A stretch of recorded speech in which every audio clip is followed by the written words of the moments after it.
అనకాపల్లి జిల్లాలో Dharmavaram coastal gold రొయ్యల పరిశ్రమ కార్మికుల బస్సు బోల్తా పడటంతో ప్రమాదం జరిగింది.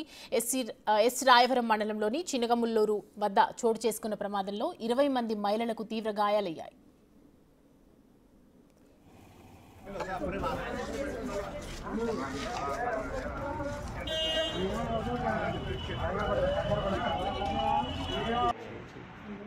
క్షతగాతులను నక్కపల్లి ప్రభుత్వ ఆసుపత్రికి తరలించారు. ప్రాథమిక చికిత్స అనంతరం 13 మందికి పరిస్థితి విషమంగా ఉండటంతో మెరుగైన వైద్యం కోసం అనకాపల్లిలోని ఓ ప్రైవేటు ఆసుపత్రికి తరలించారు. కోట ఊరెట్ల మండలం లింగాపురంలో మహిళా కార్మికులను ఎక్కించుకొని ధర్మవరం బయలుదేరిన కోస్టల్ గోల్డ్ పరిశ్రమ బస్సులో పండూరు వద్ద మరికొందరు మహిళలు ఎక్కారు.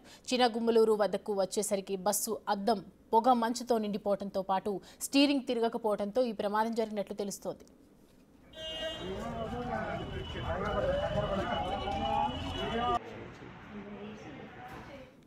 కార్మికులకు జరిగిన ప్రమాదానికి కోస్టల్ గోల్డ్ రొయ్యల పరిశ్రమ బాధ్యత వహించాలని, మహిళా కార్మికులకు నష్టపరిహారం చెల్లించాలని సిపిఎం నాయకులు అప్పలరాజు డిమాండ్ చేశారు.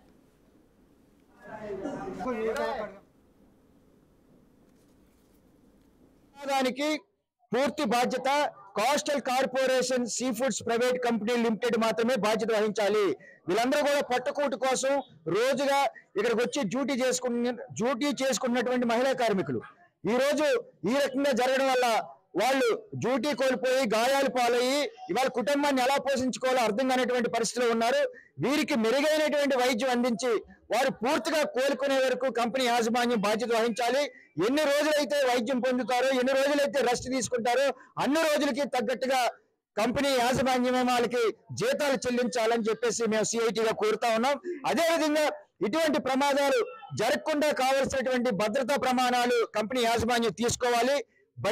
బస్సు కండిషన్ లో ఉందా లేదా, డ్రైవర్ సక్రమంగా ఉన్నారా లేదా, ఇవన్నీ కూడా పరిగణలోకి తీసుకొని ఇటువంటి ప్రమాదం భవిష్యత్తులో పునరావృతం కాకుండా కంపెనీ యాజమాన్యం బాధ్యత తీసుకోవాలి.